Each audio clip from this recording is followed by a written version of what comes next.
And we're back for another one. Finally made it to the safety of Ratchet here, so I can take a breath for a moment. Looks like I might actually make it, but we're not there yet. There's still some ground to make, and yeah.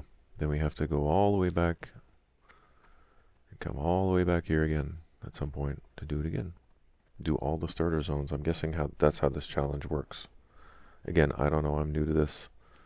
If you're just tuning in the first 2 episodes, we talked about the challenge here, so I'm undertaking all 8 of the Turtle WoW challenges, so that's no XP, stuck at level 1, and I can only wear the gear that I craft, and I can't craft any gear as far as I know, so last episode also, I accidentally removed my pants.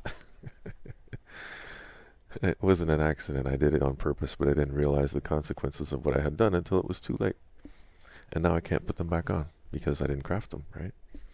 So, the shirt's not a big deal, it's just a shirt, but the pants caused me to lose 33% almost of my armor, 32%, dropping me down to 30 now, which makes this challenge even harder. So, this is like super hardcore now. And of course with hardcore, you know, one shot is all you get. But I've made it to boats, and I've made it to my first flight path here, so I don't have to walk as much anymore, which is good. One thing I don't think will be a problem is money.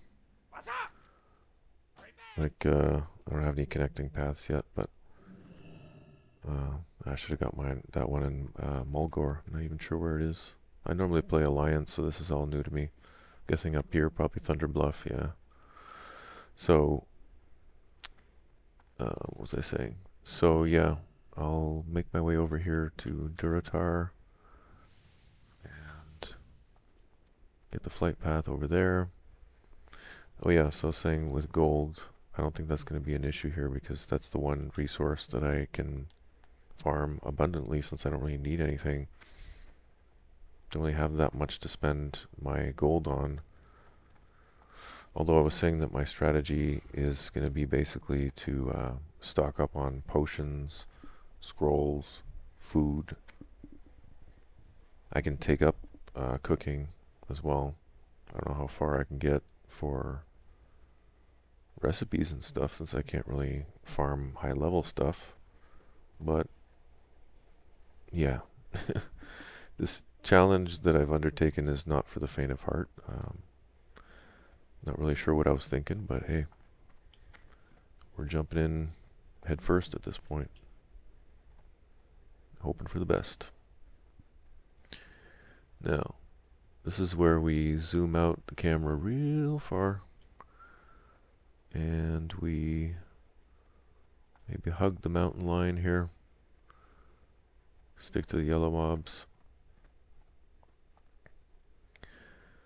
And maybe cut through where there's people already aggroing the big guys. Thank you, Eric. Or Eric, however you say it. Oh no, oh no, oh no, it's all over. It's all over. It's all over. I didn't realize that guy was red. Oh no. So that's it. See how quickly the adventure is over. All that time. Yeah. So that probably represents, what do you think? I'd say probably about 2 hours, 2 or 3 hours. Well, let's see. Played 2 hours, just over 2 hours. So that gives you an idea. So there was a little bit of dawdling at some points, but can I bring up the map still? Yeah, okay. So now I know in 2 hours time if I was more efficient with my route here, what I would do is systematically do all the low level quests in order. Level 1, level 2, level 3, all the way up to 4. Once I've cleared out all the 4s, maybe even take a run up here and see what this is. Thunder Bluff, get the flight path, right? That would make sense. Get the flight path first, then make the run. Save the level 5 and 6 quests. Is it gonna let me? Oh yeah, okay. Oh, what happened to the other one? I must have turned it in. So I only had the one actually, which is level 5 or 6. Not even sure. But anyway, once we get to that point, the strategy next time is going to be running. And see, I broke the rule again. I broke the rule. I just realized I didn't stick to the road. Look where I died. See, try to cut a corner. And really, I could have just swam. That would have been safer than what I did. So, yeah. And then the next part that you would cover would be here, because there's tons of quests here in the starter zones and then further up. And then you jump over to the Goblin Island, which I don't even know if I can... Oh, here. And then there's a bunch more quests there. Then, so that would be Tauren, Orc Troll, Goblin. So you'd have Undead, like Undercity area left after that. Yeah. That would at least give you one of the titles. Not sure which one, but let's see here. Prove your dedication by completing every single quest available to you and earning the respect of tutorial NPCs everywhere. So whatever that one gives for a title, that's probably the first one to start with. And then it says titles stay with you. So I'm guessing once you've attained all of those titles on this mode, you've kind of won. And then you can either retire your character and keep it as is, or you can remove the restrictions and then just play. Maybe keep it on hardcore just for the extra challenge, or who knows. Or maybe just remove the XP restriction, right? The level 1. And then just progress that way. Yeah. A lot of different things you could do with it, but this one here was tough. And obviously the toughest part of it is it's the level 1, right? The other things are not really as much of a problem, other than the hardcore, yes, but it's the level 1 that makes it challenging. So anyway, it was fun. And I made a mistake, and it cost me my life. That's how it goes. So next time I'll have to be even more cautious. And you know what? To be honest, like I didn't want, as funny as that is, like I didn't want to run around naked the rest of the game, anyways. So it kind of works out in a way. Yeah, kind of wish it would have went down differently, but it is what it is. So I made a high elf priest. Here, I'll just show you that before we end this episode. I made a high elf priest paladin who didn't make it, and then I deleted her. Then I made Hot Pinks here, and that's so funny that she ended up naked and her name's Hot Pinks. She ended up dying, as you saw. So now I'll have to think of something else. Maybe we'll set it up. These are my other characters on the server, but they're not doing any challenges right now. They're just for fun, playing with friends and family. But let's see. I could go back over to the Alliance side for another run there. I don't know. This is kind of fun now. I want to see how far I can get with it. Like, that wasn't really a good solid attempt. I need to give it my all and really, like, you know, min-max it kind of thing.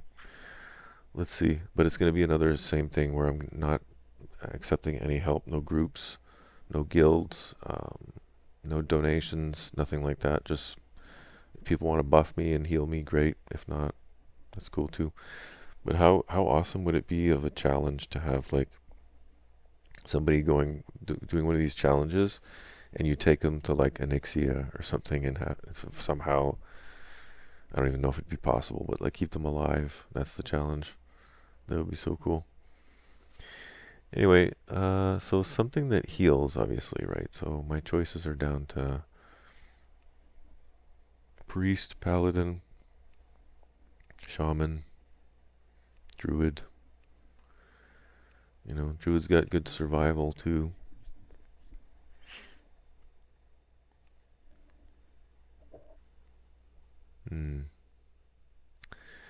Although the survival is mostly in the shapeshifting. The dwarves. See, that's why I ended up going with the Tauren, because, you know, you've got the health, you've got the dodge, you've got the... or maybe that was just the shaman that gave the dodge. I'm not sure. But anyway, you've got the max health, you've got the stomp. I mean, it's hard to beat. The other ones just don't really apply all that much. Mining, you know, meh. Daggers, maces. Improved movement speed might be nice. You know? Yeah, I just don't see too many other advantageous races here. That might be nice to have the immune to fear, sleep, and charm to get out of that. Consume corpses to gain health. That's nice too. Underwater breathing's a mild bonus. Damage increase for humanoids. So yeah, I don't know. I'll probably end up going back with Tauren just because the race bonus is so good. You know, these other ones, yeah, I don't know. And it's not like I could go hunter and use my pet. There's no pet, and pretty sure warlock you only get till pet later on. Here's the challenges, by the way, if you want to look at them. Prove yourself a great adventurer by completing one or multiple challenges. Get unique rewards such as titles, tabards, companions, mounts, and more. So I just basically turned them all on. And usually that's crazy, right? Who would do that?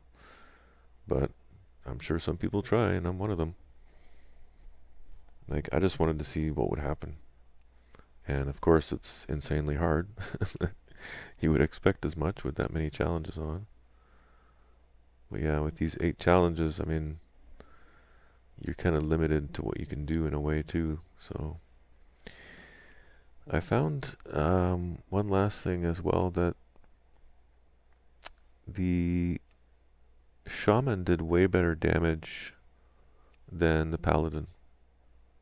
I'm not sure why, if that's designed that way. But the male gear, I mean, it's just a pair of pants again, right? So the armor, I'm not sure what the difference was. Although with the protection aura, that does offer some protection, but they don't have the range spell. So it's kind of a toss-up to me between Tauren Shaman and High Elf Paladin. Why High Elf? I don't know. They're just cool. May meditate, I guess, but it's because with Alliance there's not really any good choices here, so I just go with whichever one looks coolest for me. And you can't go Night Elf, so that takes that one out of the equation, and you can't go Gnome, so it's really between Human, Dwarf, and High Elf, and I think High Elf looks the coolest.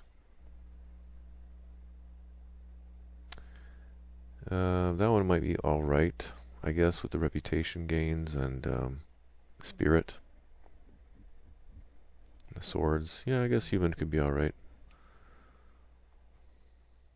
I used to think that dwarves were tanky for some reason, but...